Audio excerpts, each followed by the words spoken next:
Hey everyone, welcome once again to this snowy Canadian day. Today we are going to talk with Greg McLaughlin. He is host of the Rebel Base Guard podcast. I'll learn to say that. Welcome to the show. You have done 115 episodes of your podcast so far. It's just incredible. Well, we're going to be talking all about all that stuff. Just say welcome to the show. And Lindsay? Hello, Greg. It's nice to meet you both. The first thing I would like to know, Greg, is how you got into collecting in the first place. I do like to know a little bit of history and background, how you got started and where you got interested in cards.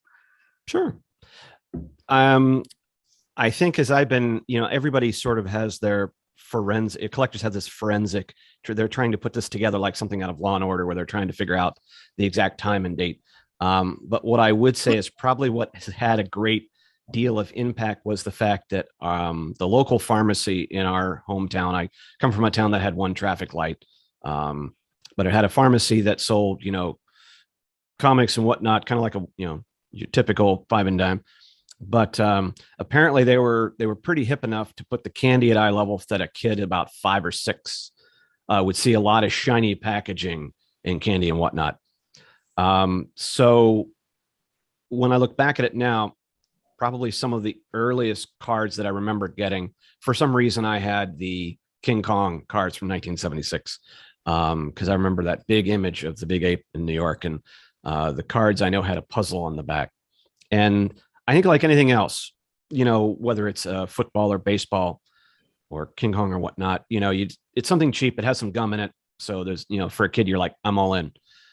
But it was probably when Star Wars came out and the cards came out that I think after we saw the film, because we saw the film, it did its initial run, and then apparently it made it to the drive-in theaters. And that's when I saw it. It's probably in the summer of 77. My sister recently said, I think Dad went and saw it first and said, you guys want to go see this? And my sister, who's a little older than me, is more of what was really into science fiction at that point. We were all just blown away. So then it was like anything Star Wars on it. And of course, one of the few things was the cards. The Kenner figures didn't come till much later. And so the cards and comics, which the pharmacy also had. And so, once those cards, once I kind of got a bunch of those cards, and I think a couple series in, that's when I really started like, oh, I really want to put together these puzzles. I really want to try to collect as many as I can. Baseball also kind of came because baseball's right there. Football comes in right there. And so the two kind of go together for me. And so I collected probably pretty seriously until about the mid 80s.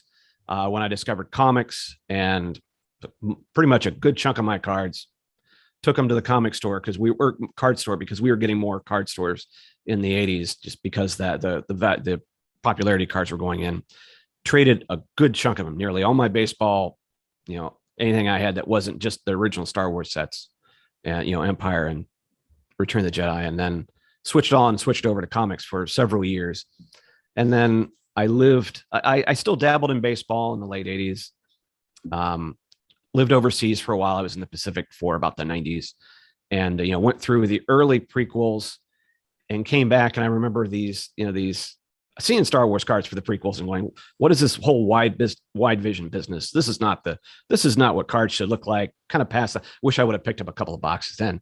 But it wasn't really until and I always kind of like every now and then I'd pick up some baseball. And so there's a smattering of this, but it was really the Journey to the Force Awakens sets in 2015 when, you go to like Target or Walmart and you'd see those, Topps was really doing a big deal then of, like in retail of putting you had individual packs, you had hanger packs, you had, blaster boxes.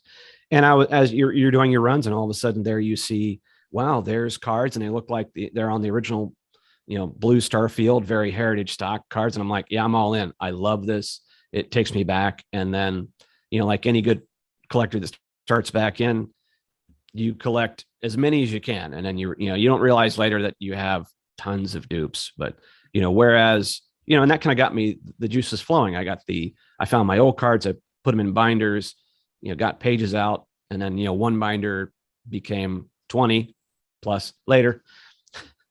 But But and that's kind of where the collecting was. It doesn't take much for me to collect something, anything that isn't nailed down. But there is something to cards, and then as we'll probably get into, quite the education followed on cards then versus cards now, and all the different things that are in them. So you're a pretty determined collector then.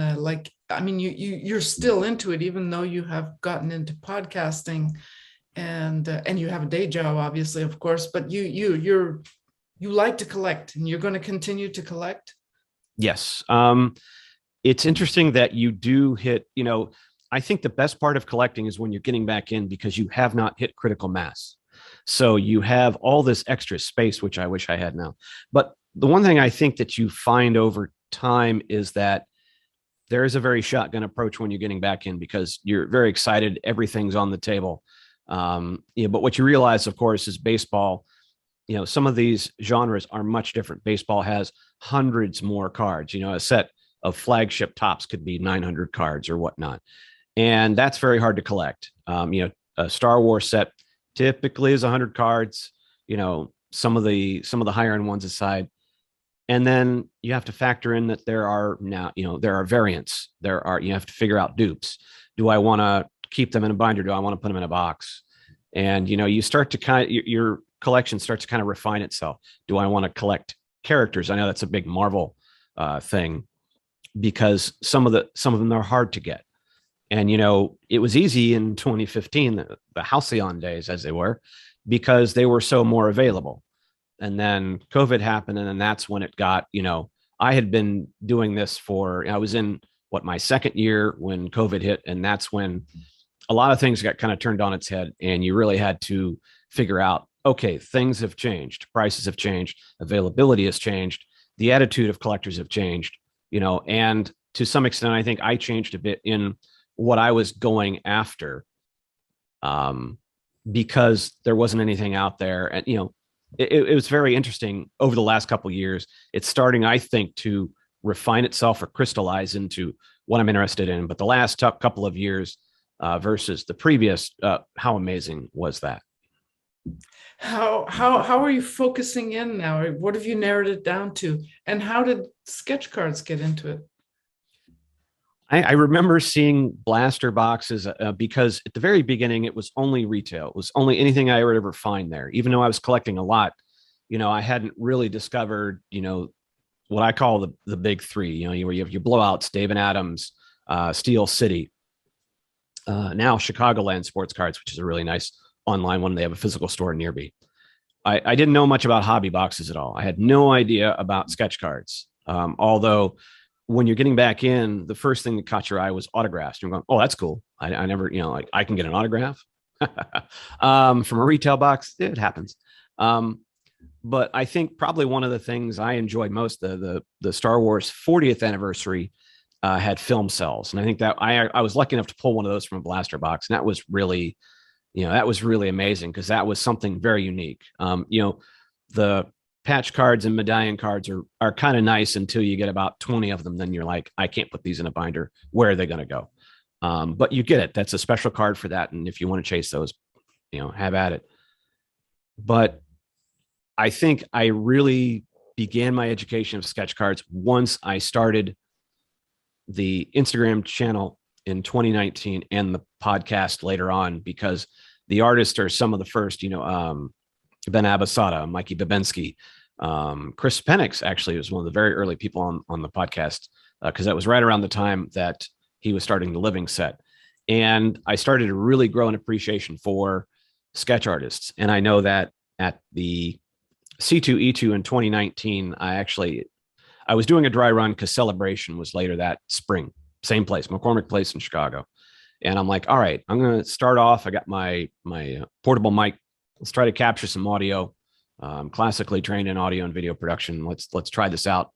And I ran into a good friend of mine, Kyle, who had come to be a good friend of mine online.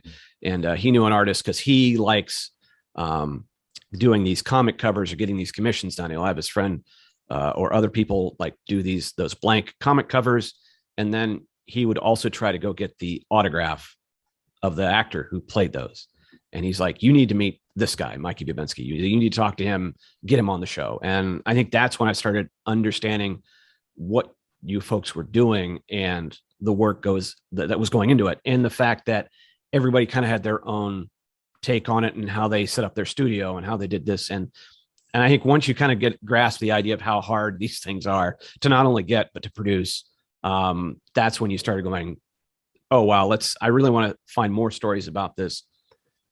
Plus, I think the artists are underrepresented and under promoting themselves because, you guys don't have a ton of time to spend, just chilling yourself out there, but it is a necessary evil. When you look at the post and you see, hey, here's a 200 people who are in on this particular set, and they're just names. And you're like, that's really great. Who's this person? I don't know this person. But now, about 3 or 4 years later, you go, oh, when I look at a set and I see the checklist and why that isn't published more, I don't understand why I have to go through, heaven and earth to try to find one of these things or, get a screen grab.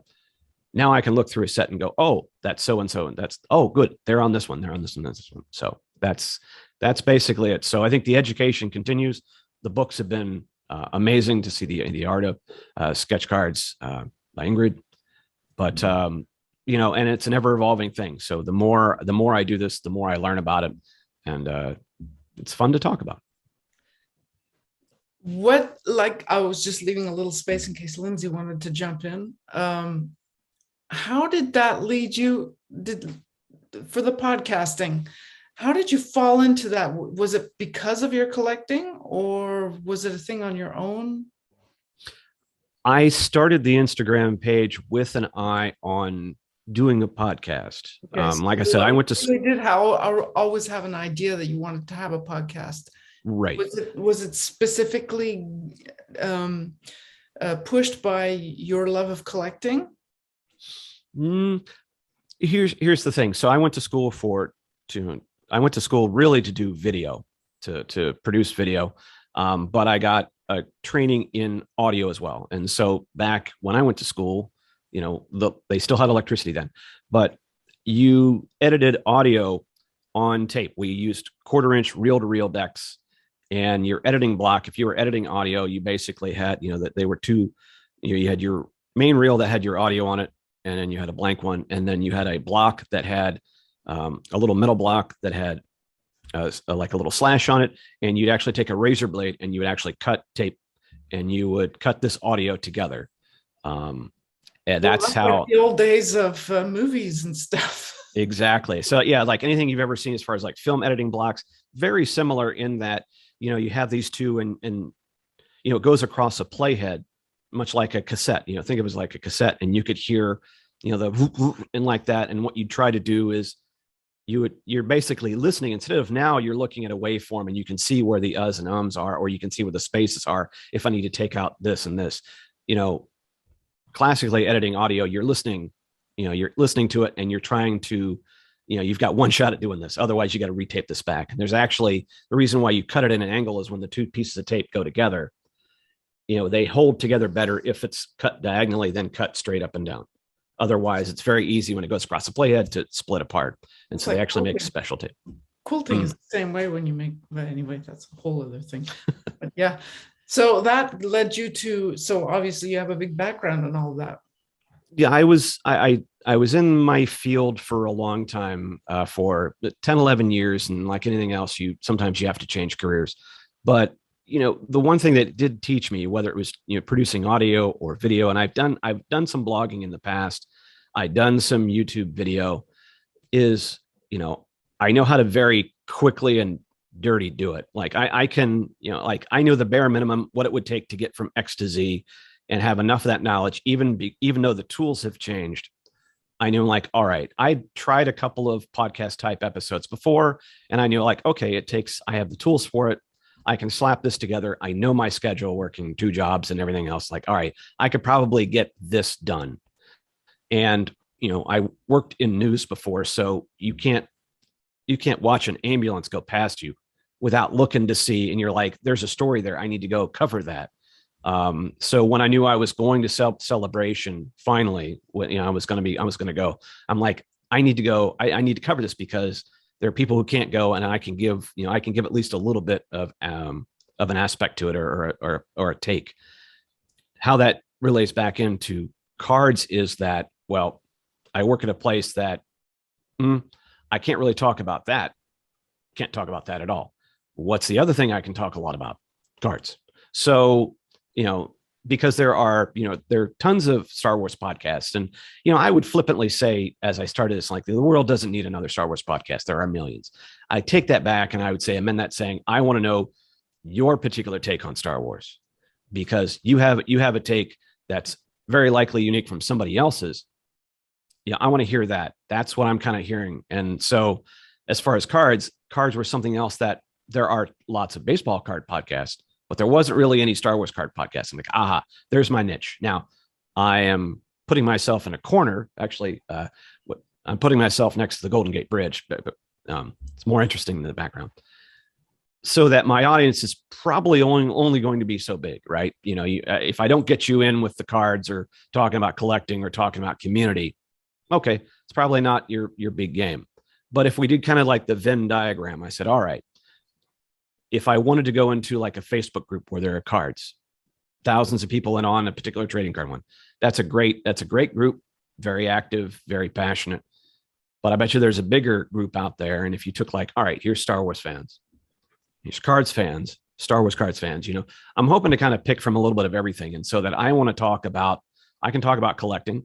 But if I want to get an artist on, or if I want to get somebody who cosplays, or I want to get somebody like the latest episode, David Merrick, who he's a senior VP of marketing for a minor league baseball club in New Jersey. And so, who's also an avid collector, and is kind of behind these trading card nights at the ballpark, and, trades in some Star Wars. And so it was a great thing. Like, hey, look, hear me out. Take a listen to this. He's got a great story. It's fascinating to hear about this. It's an aspect of a little behind the scenes at baseball, going, how does this work? They're affiliated with the New York Yankees. Well, how does that, all interact? And I think what you end up finding is that there's a story there that people really would like to hear. And podcasting is such a passive activity. You're doing this usually while you're driving, or while you're working on your art, or you're at the office, like I am. I listen to a lot of podcasts, a lot of different ones. And sometimes you're just wanting that kind of day to go on, and you like hearing different things, just to kind of break up the monotony of the day. And so that's the long litany. Can I go back a little bit and ask you, Sure. if you were wanting to set up your own podcast, what editing software would you suggest? Is there some that are better than others, or are free ones good enough? What do you think? I've been very happy to see some of the free tools like Audacity keep improving.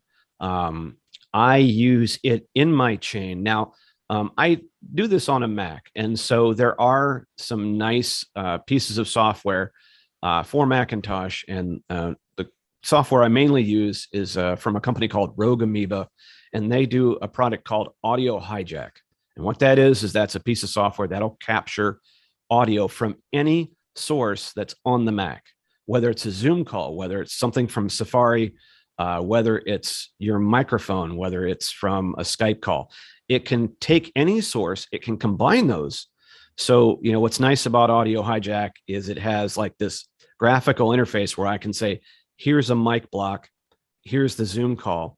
I can put in a recorder, they'll link together, and then I can send the output to different places. And I do a very basic one, but the software itself was, maybe 40, 50, 60 bucks, maybe tops.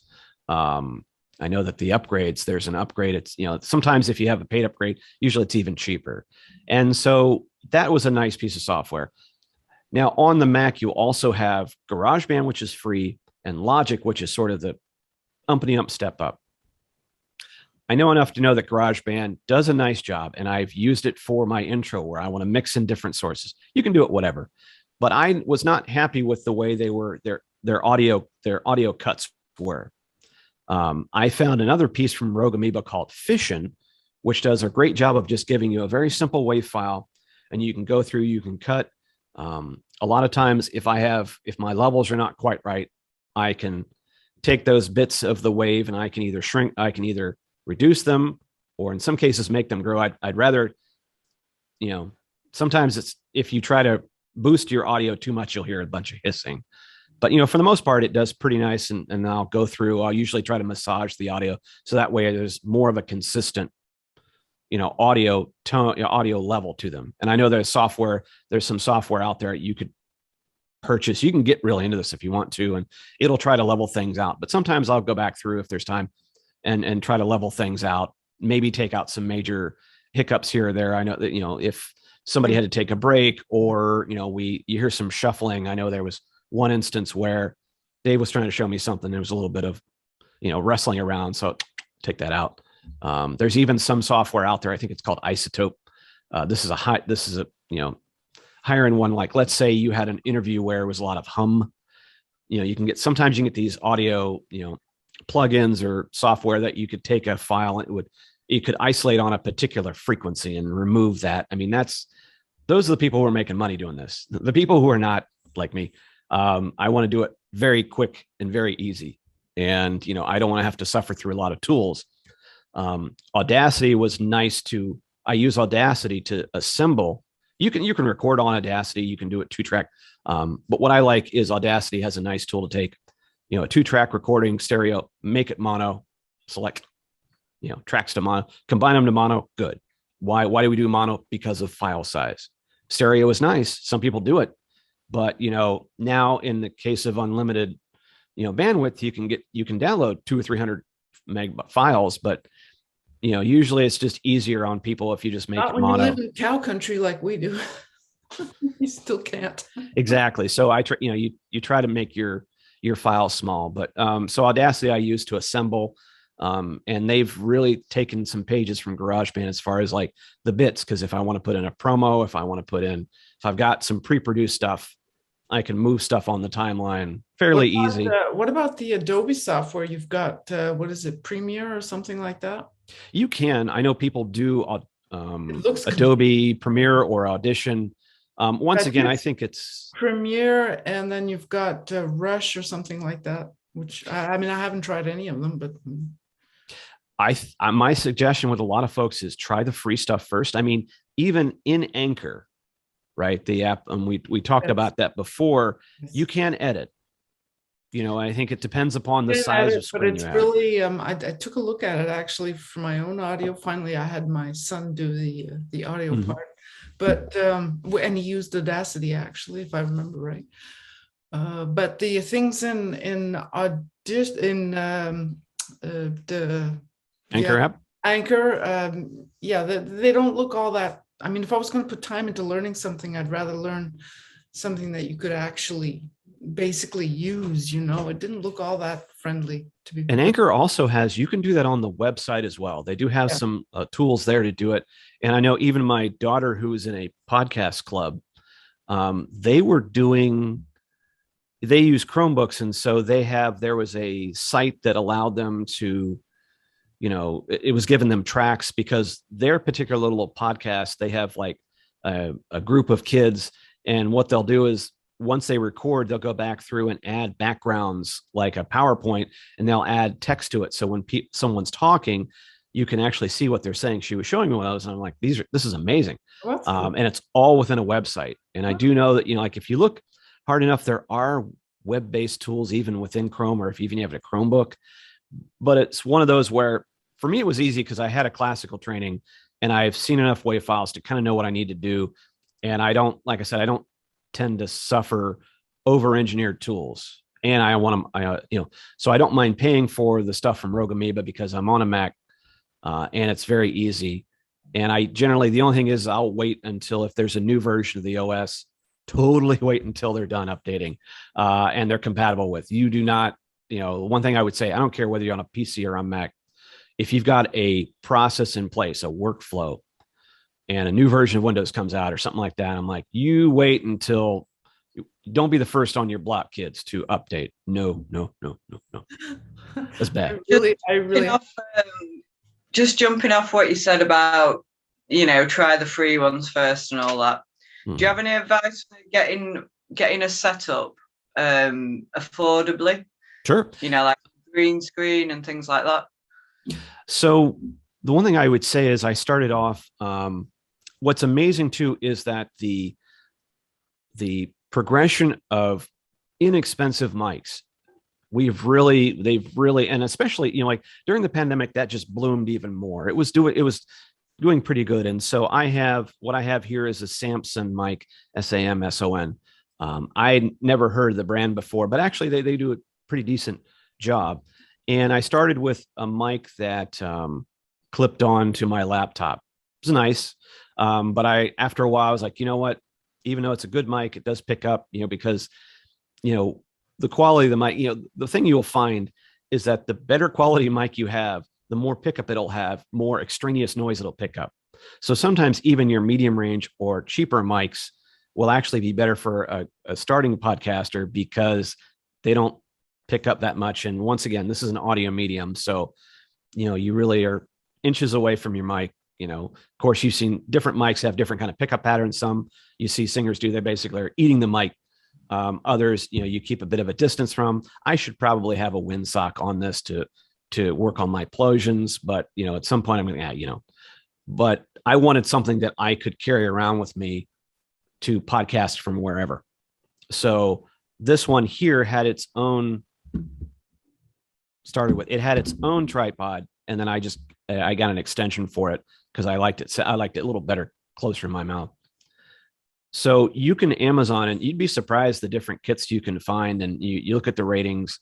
I like the Samson mics. You can find them well under 100. These are USB mics, and so they plug right into a laptop. So a program like Audacity or whatever will pick it up right away. The only thing you have to remember is when you're recording, make sure you got the right source. Because I have done an interview where I accidentally picked up the laptop mic rather than my mic, and you're going, oh crap. But with this setup, I just need my laptop to have enough juice. I have a pair of like earbuds that I use from my old iPhone, and that's it. It's probably a good idea if you have power, like especially like at the Chicago non-sports show I'm going to. They offered me a table, in the middle of the room, and I'm like, there's no power there. I could probably get by for a little bit, but I'm going to need, other than a long extension cable, I need to think about power. The most expensive thing I would just. I'm sorry to cut you off, but that's a really good point. I did not think of that. Lindsay, did you have any issues when you were at your con and you have to keep your devices going? I did not think of that at all. I was terrible with my device at the con. My phone was out of data, and then it ran out of battery. But luckily, I had my wingman with me, so she took all the photos and everything. Because I never think about it. I'm too busy chatting to people and do it. Yeah, it's the last thing I think of to take photos and videos. So I really need to get used to that. But it's good having somebody else there to give me a nudge and remind me that I should be doing these things. So, and this will be great advice as well. Oh yeah. And Greg, you just mentioned that you wanted to have the right equipment so that you could podcast from anywhere. And I saw on, was it Twitter or Instagram? I cannot remember, but you did put a little preview of somewhere that you went that had awesome X-Wings in the background. I don't know where you were. That was Celebration Chicago. That was Celebration. So I don't know if you did a podcast from the, spiffy. You're kind of going out with your background, a little bit difficult to see, but it looked nice and shiny, that car. So what photographers will say is the best camera is the one you have with you. And you'd be surprised how well your phone, because you only need to really record mono, even if you went off, I don't care whether it's an iPhone or an Android phone, there's probably a voice memos app on there and you can record it. And, I've seen people, and I've done it myself, where if I don't have a microphone with me, I have one that attaches to the bottom of my iPhone. That I use an app for. It was a free app from Shure. They make Shure. They make microphones that I hit record, and you just talk as if. And the main thing there is just to make sure is like wherever you place the mic on yourself, like if you're aiming it at you try to do the same distance, or at least either one. Where if you're going to do it, like you're going to aim it at them, try not to. Bring it back and put it in your mouth when you're doing yours, because I had that happen at Celebration, where I had actually a little lightning microphone that I put off the bottom of my iPhone. and I had it at a perfect distance for my subject. It was a shotgun mic. It went straight at them, and I brought it to my mouth when I started doing questions, and I was completely overmodulated. And then that's when I had to go back. You only do this to yourself once, and then you'll remember it. I had to redo all of my questions and reinsert it in the spaces. I had to create it. Basically, I'd take a chunk of their answer, then I'd have to re-record my question, remembering what I said to lead them into the next bit. And I'm like, I only do that once. What about iPads? Would iPads work for this? Yes, because iPads would also have a microphone on it.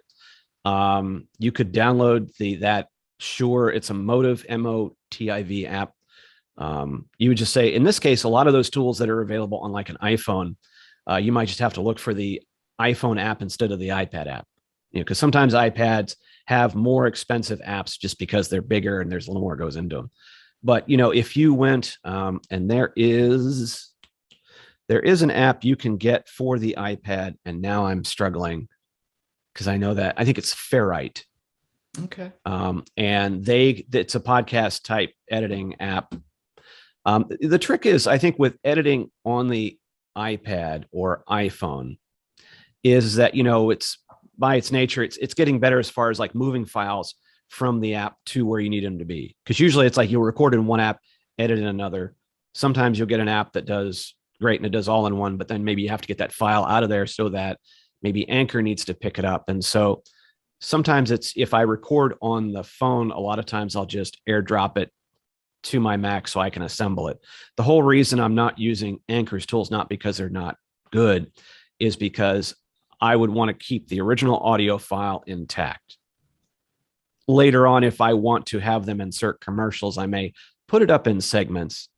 But if I was ever to move from, say, Anchor to Libsyn or another service, it'd be tricky if all my previous cataloged episodes were in pieces and not as finished files that I could say, well, if you're not going to host these anymore, I'll move these over. They didn't get migrated right. After you've done this for a while, your catalog is you.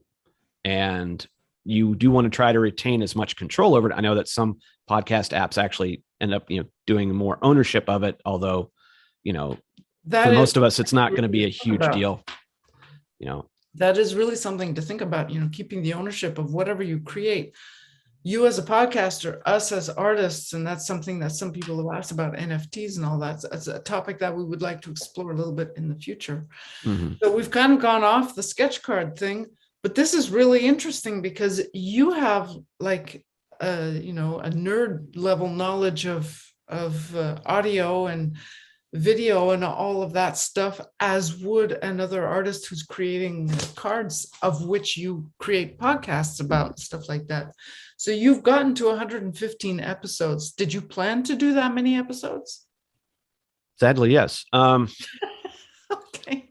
Well, I've done the 115 of the main podcast, and then a fella by the name of Greg Cass from Ion Cannon and I did the Batch for Breakfast, which was a kind of our take off of a recap show for the Bad Batch series, where instead of trying to do a full recap and go over, we would trade questions like, well, what did you think of that? And that became kind of fun. And we did it for a couple episodes of Boba Fett. And then we just did one for Kenobi, the trailer that came out. And because he's a huge Obi-Wan Kenobi fan, we're like, well, we've got to do the Kenobi series, even though in some cases doing a weekly recap series is tough. It's tough not only on us, but of course your audience has to kind of be along for the ride. Now, your catalog itself, I don't expect listeners to listen to episodes 1 through 100 and whatever I do. So I treat it like a magazine rack. Like, all right, maybe they'll be interested in this one, maybe not on the next one, but I don't take it personally. I'm like, you know what, you just kind of, if you go to a magazine rack, you're like, oh, that's nice and shiny. Let me try that out. Oh, I haven't tried that one before. Maybe even if I'm a fan of it, I might even not even listen to all of them, but sometimes one makes them more of a case to listen to than the other. But I did like the fact that if I was going to try to do a recap show, because once you kind of realize that the best thing that can help your podcast episode is another episode of the podcast. You keep producing content regardless of the frequency, but the first one helps the others. And then once you have a few, then your catalog really is what starts selling it, because now I've got a bunch of conversations, and some people will be like collectors. They'll be completists. They'll want to listen to every one, but someone might go, oh, I just found this living set, and oh, you did one on Chris Penix. And then even for me, I've got to realize, like, I've got to tell people about the catalog, because someone may not look back through, but realize, oh, you talked to Chris Penix? Oh, shoot, I need to go listen to that episode.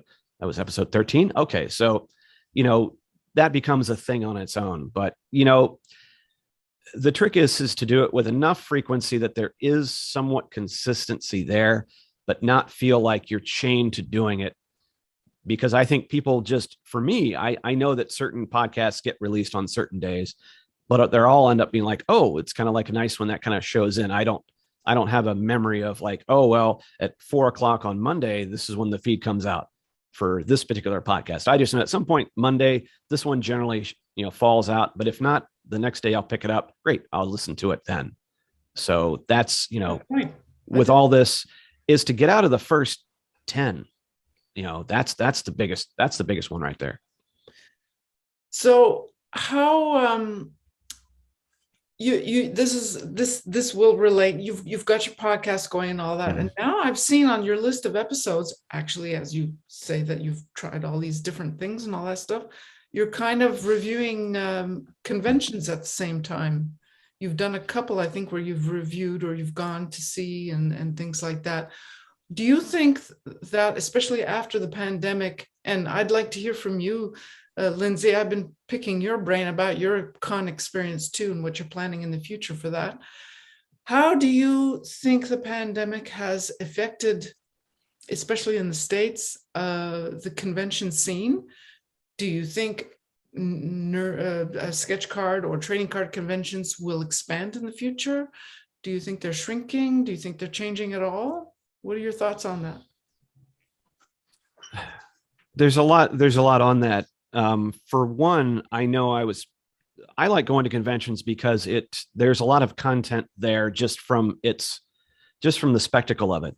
And knowing that I'm on Instagram or on Twitter, if you're there and you have an audience, maybe that is, you're not going to make it there. So like, okay, of the people who are in my normal circles, okay, how many are actually going to be here covering it? So Instagram Live is a nice way, or Facebook, if you're doing a Facebook Live or a Twitter Live, it's a nice little quick hit, and you can go around and you can do a tour of it. I did one.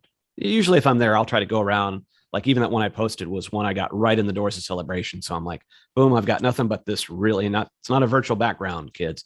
You got people, there's stuff going on. You can go around and you can kind of give them an idea what's going on. It was interesting because one of the first conventions after the pandemic was this Anime Midwest. I was taking my daughter to, and it was one of those nice things for me. I was like, well, I don't have a whole lot of skin in this particular game, but it was fun to just kind of see people back. And I think that you could tell there was an excitement. There were still people who won't go back to a convention and won't be going back for a while, maybe some at all, but I would say at least not for a while longer. We're not out of the woods yet, but you could tell there was an excitement level there. There was an acceptance that you had to wear masks.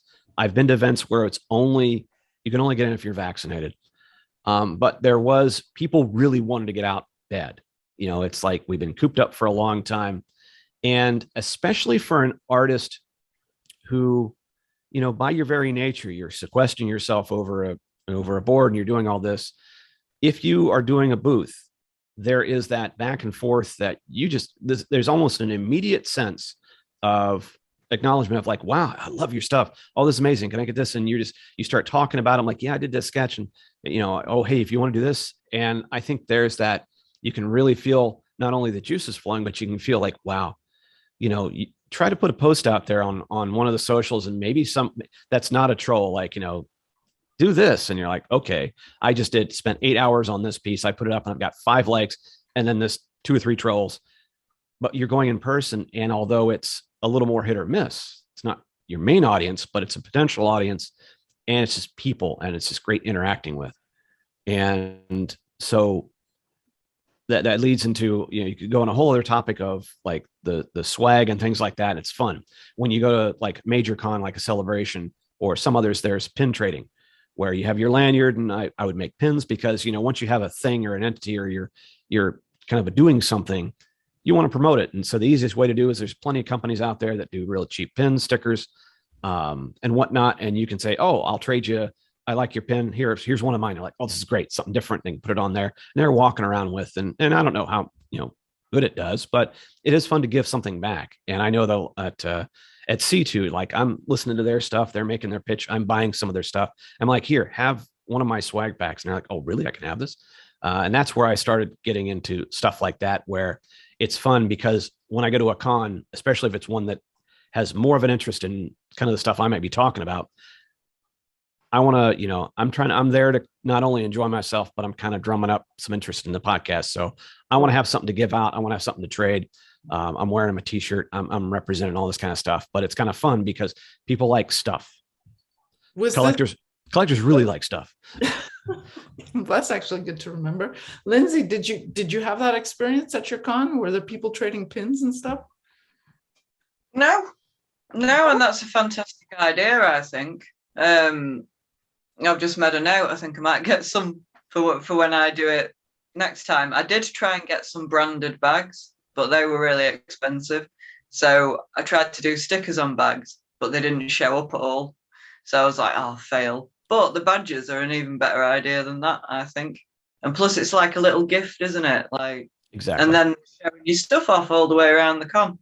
I think that's a brilliant idea. But no, there were none of that. And I think in your neck of the woods, masks right now are not necessary or anything, are they? Excuse me. No, the con I just did, we don't have to have masks anymore. But I was talking to one of the celebrities who had done a con a few months before that, and she said it was masked up, and she said it was really depressing. She says everyone just looked miserable, and you can't see people smile, and and she was like, I'm so much happier to be doing this one. This is so much better today. So no, we haven't got that anymore, fortunately. But yeah, I like the badge idea. I'm going to be stealing that. But I think our cons are a little bit smaller than the US cons. I mean, we do have a few big ones, but they're mostly like really quite small ones that we do. Well, there's not many of us here, is there? But what's your next con, Greg? So it should have been, or at least should be, there's a big international toy convention in Nashville at the end of the month. And I may still be able to get to that. I know my friend of mine, artist Kevin Cleveland, is a big proponent of that. He'll be there. And I know there's some other folks that will be there as well. I know Brent Scotchmer, I think, did one of those one time. That's not, it's one of those, like, once we committed to celebration, that's a lot of money to go over to Anaheim and at your hotels and whatnot, even with, some of the flying benefits that my wife has. But what should be, if that doesn't happen, then the next one would be the Chicago Non-Sport Card Show, which is May 13th and 14th. It's out here in the western suburbs. And like I said, it's kind of a sister show to the Philly one. It's on a little smaller scale. It's in a Holiday Inn ballroom, a couple of ballrooms. But I would, venture to say that although it's smaller in foot space, the concentration of what I do, it's all non-sport cards. And not, so Star Wars, you've got Star Trek, Battlestar Galactica, you've got all this different stuff. And not just that, I mean, there are some people that do some sports cards there, but these are card collectors that are going to this. And they have a featured artist. So on the one hand, good. Not only do they have, it's almost like I wouldn't say like a flea market, it's like several tables. Everybody's got different kind of sets up of non-sport. They might have Funkos, they might have some comics. But there's an artist there, so they're getting, the artists are getting a little love. They've got their own promo cards. The show has their own promo cards. And so it's kind of fun. And that takes place over a couple of days. And, now I'm just trying to think about what different kind of programming, so to speak, I can do. Like I could do a couple of live shots from there. I'll be bringing my laptop, probably. I'll be having my phone. And I've got a banner set up where if there's enough space for a table, I can put there. I might make a little standing one, because I think you'd find, at least here in the States, there's a lot of printing companies that are, like a lot of times they'll have these sales on different items, whether it's a table runner, whether it's a little banner stand, and it's amazing to have printed. It's amazing what you can have printed with typos, but it's amazing what you can have printed at the drop of a hat, whether it's stickers, whatnots. The cards has been something I've been doing lately, but so I'm trying to figure out my schedule of events. Printing cards, did you say? Yes. Yourself? How do you go about that? Out of curiosity. So there's a couple of companies out there I use. We can't get them here. Like I've only found one company that will print that size, and the quality it's okay, but it's not amazing. So I'm just curious how you go about printing your own. Off air, I'll have to get once again, because I know that I talked to Mark Mulcaster. He's from Fantatrax, and he's the CEO of the UK Rebel Legion. And I know that now, although they're more of a patch, UK seems to be a little more on patches than cards, as far as like the 501st and those guys hand out. I think some of them do get cards printed, and I'll have to see what they use, see if I can get you some information on that. But here, there's a couple companies. One I use called Primo Print, and they're a family-run outfit out of Virginia, North Carolina, Virginia, but they would do like minimum orders of like 100. Oh, that's and good. I That's found good. That, yeah, they'll do trading cards. They have different card stock. And I found a matte card stock that I could use that was similar to, like, I think you could probably go with like a heritage type and you could get really nuts on this, but I was looking for something that I could get 100 cards printed. And it started with wanting to do like kind of like a business card. And although those are incredibly inexpensive to produce, when you're talking about throwing a business card into someone's swag bag for the day, it's going to get lost. Yeah. It could be very nice and things like that. Maybe you want to put a QR code on it. But the trading card was like, okay, but I just couldn't figure out what I wanted to put on, and I hate to put it on my face. I finally found a picture of me I was happier with. So that became card, and I thankfully did card and numbered it. And I always kind of wanted to do cards at some point. I couldn't really figure out where my angle was. And I'm like, well, I can't do one for each episode of the podcast. That would be cost prohibitive. But if I did a certain number through the year and like, well, I'm a collector, what would go on a 9x? 9 cards. All right, let's do 9 cards. And so it would fit in one person's sheet. And I'll do highlights of the podcast or someone I meet, or if I get a really cool shot, like at Celebration of that Order 416, they're that Toronto-based cosplay group. Really nice folks. Shout out to them. They were awesome. And I'm like, that's something I want on a card. So I had them printed out. I went through, like what was nice is these online sites would have templates to go download this template. You can bring it into, your Photoshop or whatever your clone is. I made a template because I'm a hack graphic designer. I know enough to be dangerous. And I tried it out. And over the course of doing a couple, 3, I found out things I liked. When you see it come back that size, you see it like, oh, I don't want to do that again. Okay, that I just need to tweak that. I can never really figure out a color blue that I liked. It'd be nice if I had a color calibrated monitor like the fancy artists have, but I don't. So, you find like, well, maybe I need. So by the end of the first set, I'd kind of figured out, okay, this is the game plan. This is how it's going to work. And, actually, it's a really cool idea to do short sets like that. 9, they fit into like you say, whatever those binder pages are and stuff like. How many do you have now? How many have you done in all? So the goal was to try to catch up with the current year. This is year 4 of the podcast. And so I did the designs based off of the original Star Wars cards. So the card sets in 77 were blue, red, yellow, green, orange.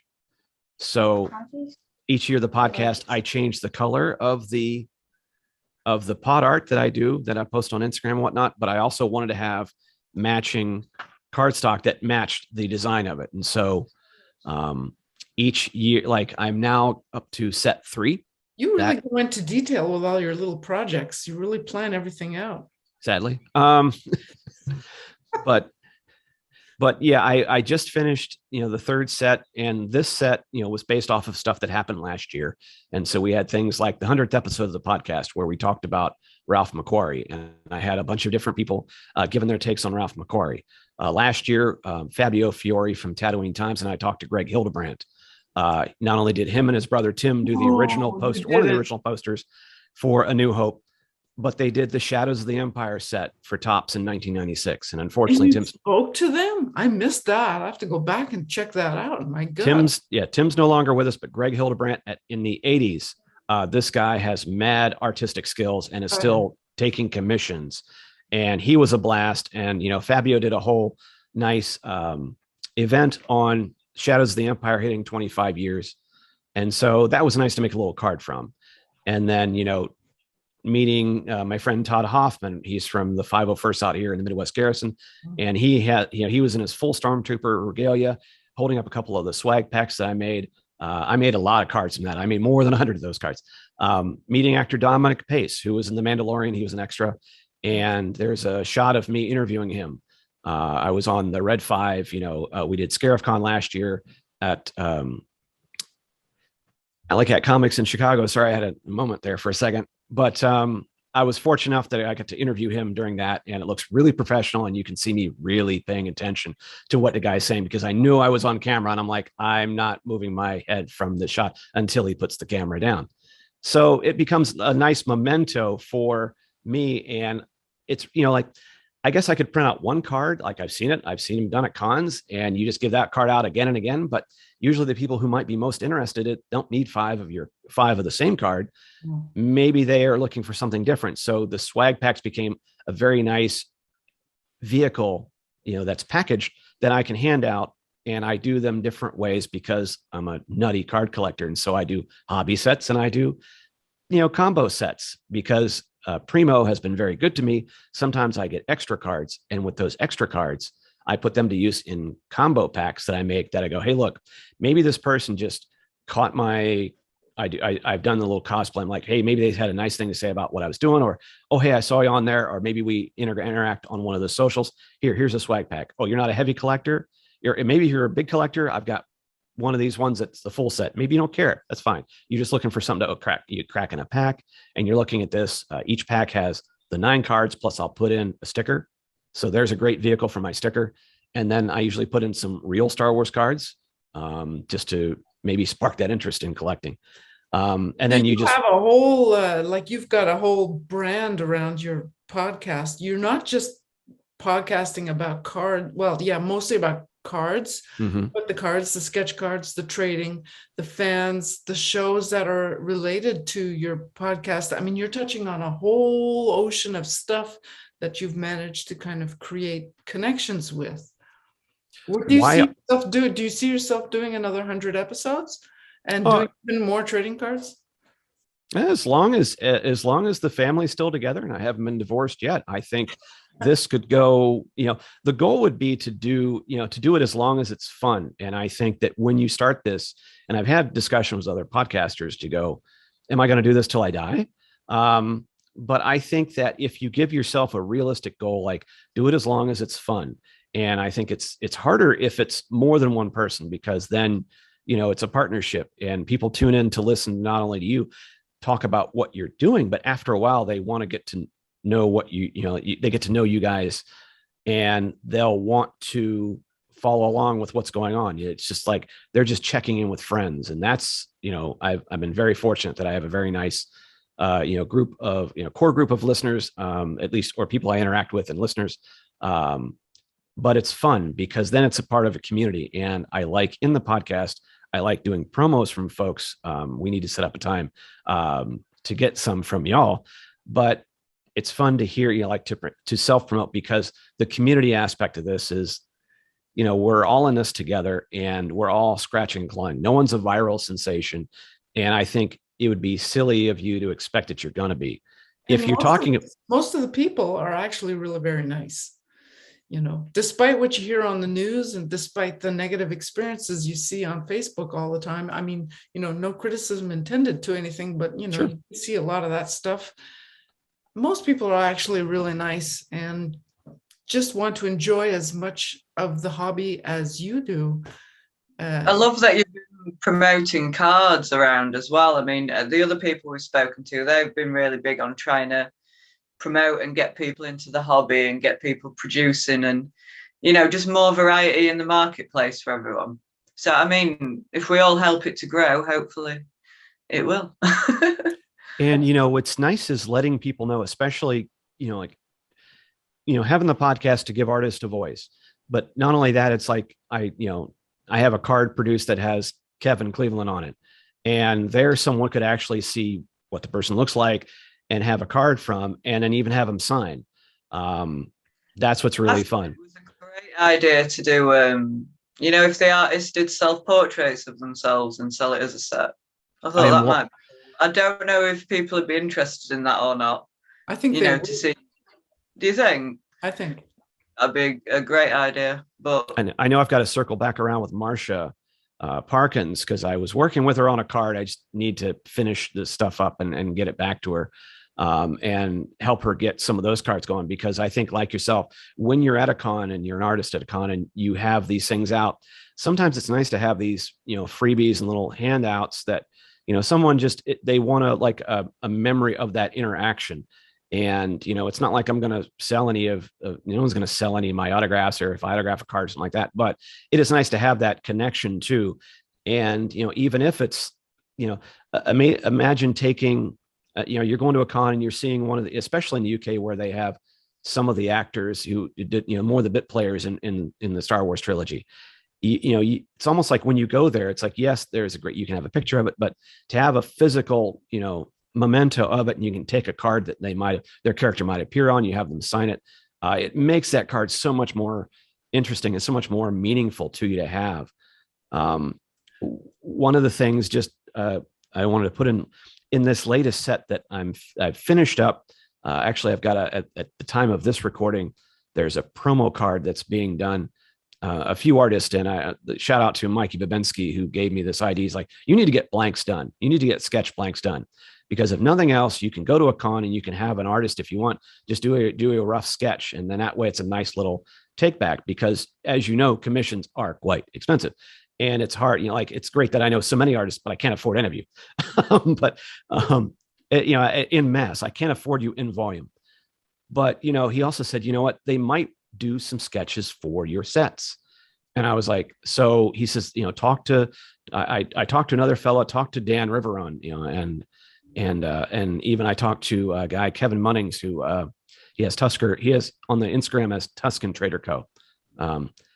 They just recently sent me back in some really amazing sketches that I can insert as random, inserts in these packs. So not only do I have I have these packs that have stuff that talks about the shows, talks about other people, but now you've got the chance of pulling a sketch card, and a really good sketch card. These are really amazing ones. You're creating your own sketch card, trading card sets. You're becoming a publisher. A publisher that has zero profit from this. There's nothing in this. But what I would say is I much like the podcast, right? It goes back to podcasting. This was a project that I could do at my scale. It cost me $40 maybe to get a card done. Okay. I could probably afford that, every now and then. And then when you get to a certain level, now I know, okay, stop at 9. Cool. Well, maybe I'll do a Patreon and maybe at some point, and then we could expand the number past 9. But that way you get a little help from people out there. And if not, no big deal. I could probably scratch together, if I save enough lunch money. I figured out enough lunch money to buy some cards. There's even more joy of producing your own. Now that I know how to do it, I have a good partner. There's another company out there called Got Print that also can do them. They're a little cheaper. They take a little longer. It's definitely a little different card stock, but that's another way to do it as well. And sometimes I'll have, if I want to have a card printed again, sometimes I might use them just to, because I want to have it done at scale where I've got a card at Primo going, I might have another one going. And in that way, it's always fun when they show up. But it is an inexpensive way. It's something that ties back into not only my brand, but me. So I'm a card collector. Well, I'll give out cards. That makes sense. But it's also, I could give away one. I could give away as a pack. But it's kind of fun in that way. as it goes on, it challenges me design wise, because not only am I designing the cards in the look of the Topps cards at that time in order, I'll get into the Empire cards here in a couple years, and the Return of the Jedi, which I actually finished a design of the Return of the Jedi ones. Hopefully enough not to get me sued by Topps. I'd really appreciate it if I didn't get sued. I was going to ask, like this, I've heard a little bit surrounding this. Cosplayers, you know, when they're dressed up in copyright costumes and then you put it on a card. Is that any kind of problem with copyright, you know of? I'm sure at some point, if Disney and or some of these companies wanted to come after you, they totally would. With the 501st cards, you know, these are Lucasfilm approved designs, right? So if you want to get into the 501st or Revolution or Mandalorian Mercs, you know, your costume has to meet X amount of, you know, level. But they also do their own cards. And it's something that if you go and see the 501st, see if one of them has their cards with them, because they'll go and they have templates and things like that that they can use. And, you know, it seems to be just fine. I think if anything, if you sold your cards, that's probably where the ire will get up. And that's where you got someone like, you know, R.R. Parks, you know, Richard, who is able to get the licenses for some of these sort of off-brand, you know, franchises, even though sometimes I'm sure he has to chase down, you know, certain rights to maybe an actor's image that was in that particular property. He might have rights to produce that, but maybe he doesn't have the rights to that particular person, even though they were playing something else. And so in which case you kind of hope the spirit of the thing is that, look, you know, it goes back to even permission. It's like, well, if I was doing cards of my own, you know, my own shots, okay, they're from me. So I'm producing the image. You know, I've done the image, so I'm not stealing somebody else's image.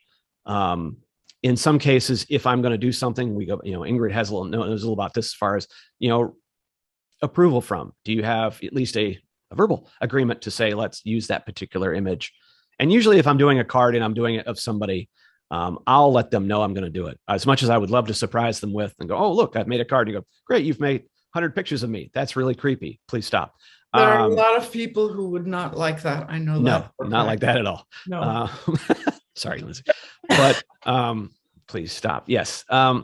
So you at least try to go, this is what the purpose of this is. And, you know, sometimes I've made cards as gifts in this case and go, hey, look, it's fun if you want to go to a con and you can trade cards with others. And that's also, you know, sometimes it's nice to give them as gifts because, well, if I make a card of you, if I made a card of you and you're both going to be at the same convention, you got something to trade.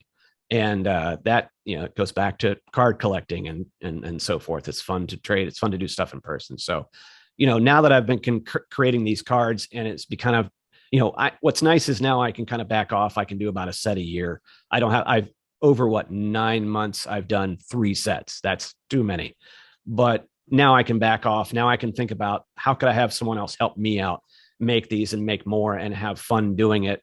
You know, not, you know, maybe helping me come up with designs or, you're getting the word out and doing it smartly so that, you know, yes, this is all a non-for-profit, but at some point, could you make a tip jar? Could you make something to go, look, you know, I'm going to love doing this and I'll do some of it anyway. If a couple of bucks, you know, came in my pocket, it's not going to replace any income, but it certainly helps offset and gets my wife's eyebrow to kind of come down a little bit more. And then, you know, that's what it's all about. These non-divorceable offenses that, you know, I'm skating. Have you thought about possibly putting a call out to have artists send their promo cards to you that you can put in your gift bags that might save you a bit of outlay and put a bit of variety in your bags or anything like that?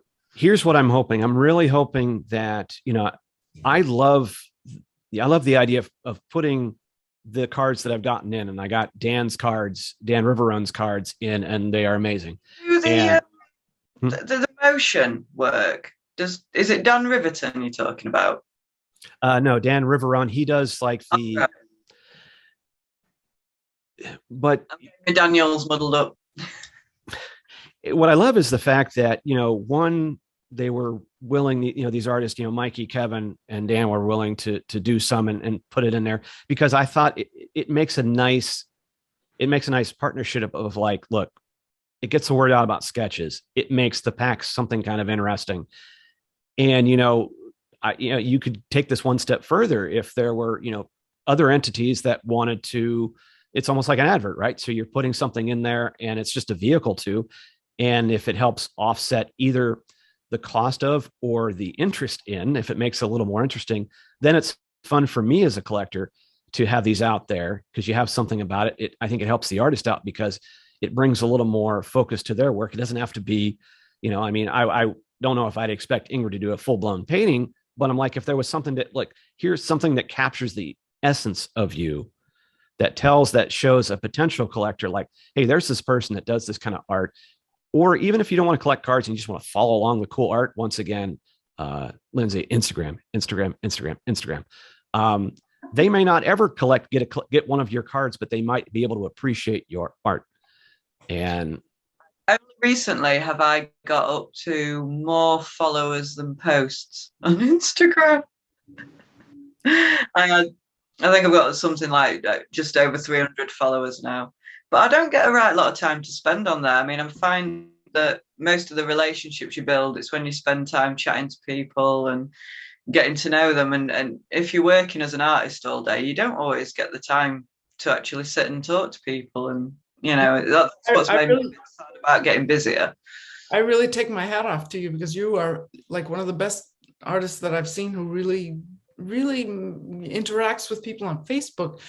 Obviously, you don't do that so much on Instagram, but on Facebook, you do a fabulous job of it, and you have a nice following. It's true.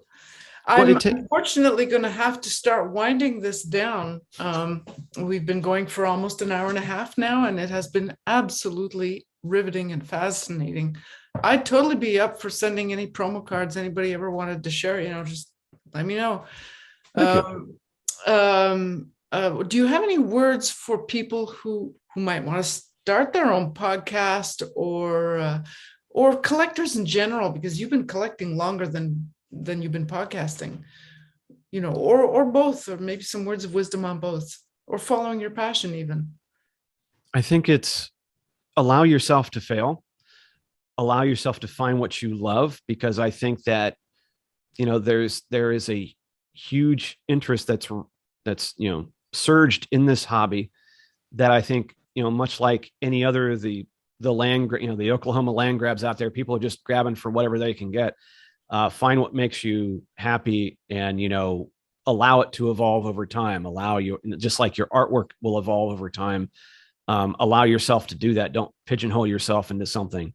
I'd say if someone wanted to get into podcasting, or whether it be blogging or podcasting, I think give yourself an expectation.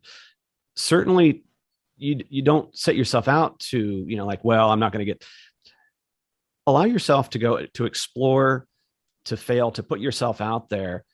But don't feel like if you don't get responses right away, you failed. I think you eventually will connect with, but I think it's a two-way street. You go back to it. You're talking about Lindsay, interacting with people on Facebook, whether it was just Facebook, or Instagram or not. I do spend time where I'm not posting on Instagram, but I'm going through my feeds. It's more than just liking. Comment on someone's, someone puts themselves out there, a stray comment like, hey, I love it, or something like that has an immense value to it, especially when you've had people sequestered for so long. And yes, it's sometimes you can get very caught up in the likes and the numbers and things like that, but do it because you love it, because if you're sincere about it, people will follow, people will continue to go on the journey with you, because otherwise they'll be able to see through you pretty fast and they'll tune out pretty fast. But I think if you come at it, you'll see, especially on Instagram, the habit of like someone will come in and they'll like 100 shots and you're like, I guess you want me to follow you. That's cool, because the algorithm will certainly not, of all my followers on there, there's only a small percentage that's ever going to see this particular thing. And so sometimes, vary up your posts and whatnot. But, I think if you start to, if you give back as much as you want to try to have, people give to you, then I think it's a partnership online. You can see, like the smart Instagram channels have way more followers than people they follow. That's not the case with me. I follow probably too many people, but it's fun because I know I'm only going to see a small percentage of that. And there's also a smaller percentage that they're not active on there, but I generally will make sure I connect with, or if I want to make sure I see them in my feed, or if there's one or two accounts, I go, I haven't heard them from a while. I'll search them and find them. oh, there's some stuff I haven't seen in a while. Boom, boom, boom. Same thing on Twitter. It's like there's a communication, there's a conversation that's happening. It's different from Instagram. It's not the same, just like Facebook, it's different. So once you kind of tune into that community and see what they like, what the kind of like people are doing, whether it's, page and things like that. But I think if you interact with fans, if you allow yourself to a certain extent, then people will get on board with it. And all people like, content. And, when you see them in persons at con, or when I'm able to do the stuff where I'm handing out swag packs or things like that, that's what makes it even, that's the gravy right there is, So I produce. In short, try to enjoy yourself, whatever it is you're doing. Otherwise you won't make it that far. No, you will not make it past the initial one. As well. You go completely nuts if you, it's a lot of work, all this stuff. So if you really hate it, you're digging exactly your grave. And that's what's going to be interesting about you two and watching this journey, because the early episodes are not going to sound like the later ones. You guys will find a rhythm. You'll find how, like you'll see beginnings, and you'll start seeing, patterns, and like, oh, okay. Sometimes the artist, the guest will segue themselves, and you're going, oh, I don't have to answer that question anymore. And sometimes you got to go, man, we got to really bring this to a close. This guy just doesn't shut up. President company included, of course. But I'd be real sorry you asked me to do this. But if you don't enjoy it, you won't make it past episode 10. I mean, Lindsay and I are doing this just, because we want to do it. It's fun, and we're having such a ball meeting all these amazing people. It's really something, and it's so nice to put a face to the name. And exactly. Lindsay and I are both really hoping that other people will enjoy that too, and to learn all the things that you have to share. Like, you have a lot of technical knowledge to share, but your passion of collecting is driving the whole thing. I can't wait to see some of the videos you're going to be sharing of all the conventions that you'll be visiting. It's going to be fun. I'm really looking forward to it. I'm really looking forward to seeing you. Where can people find me? You can go to Instagram or Twitter or Facebook. You can look at Rebel Base Card, one word. The podcast as well. It's the Rebel Base Card podcast. I may eventually, work my way on TikTok and back on YouTube. I know I have a YouTube presence, but I don't do anything with it. But if I'm going to be shooting a lot of video, sadly with Instagram, you do it portrait, you can't do it landscape. So it doesn't make for very good YouTube video. Instagram drives me crazy sometimes. You can do stuff with it, but it's really limited too. Like, I like being able to go on my laptop and put pictures and text in and stuff, and you can't really do it. At least I don't think you can. I haven't. Yeah, each medium, you're just going to find that sweet spot of things you can do that you can post to, and each of them treated differently. And I think realistically, we all kind of have to give a little bit of space to the socials just to keep things going, keep engaged, and find out, our online friends, where everybody's at, and make sure everybody's okay, and how's things going, and help promote them as well. And so it's not just kind of wasting time. The worst thing is that stay away from the reels, kids. Stay away from the Facebook and the Instagram reels, because boy, you get sucked into those things, and about a half hour later going, crap, I didn't get anything accomplished. But there's funny videos about these cats and whatever they're doing, these crazy rides in other countries. You're going, man, I wouldn't do that. But yeah, they really suck you in, and I'd much rather create content. But sometimes it's just nice to have that distraction. But it's on us to master all these different ones to figure out what's the best thing that works. And you can't be everywhere at once, but just be yourself. And when maybe you're doing pick our social platforms and work those the best way we're able to, and not try to do them all. I know I'm never going on TikTok. I mean, yeah. No dance. I have a face for podcasting. Lindsay, do you have any last words? Lindsay, do you have any? I don't. We know where to find you, don't we? I've got loads of great tips and information here I've been going to be going through. And thank you so much for coming to talk to us today. It's been really, really interesting. Thank you. We'll have to get Lindsay on the podcast. This is an open invitation. We'll figure it out one of these days, and then we can find out much more about you. I mean, you're already a couple, 3 episodes behind Ingrid.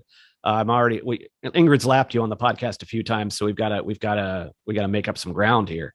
We got to find out. We got to find out. It's only fair, right? I'll catch up with you, Ingrid.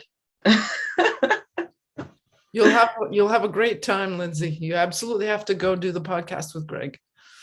Thank you. Oh, that sounds amazing. Thank you. Thank you again so much for being a part of this. And the best of luck to all your endeavors. I'm going to try to hunt down some of your cards that you've done. I haven't seen any of them. So I'm going to try to hunt down some of those. And I highly, highly recommend everybody catch up on your podcast. Thank you. And also stick around for the upcoming Obi-Wan thing that you'll be doing and all of it. I mean, I can't wait for that show to come. I'm really looking forward to that. Okay, Yeah. Well, thank you. All the best. Thank you again. Hope to have you on in the future. I would love to have you come back and talk a little bit more tech and some of the con experiences you've been having. Thank you. And look forward to seeing your book once again.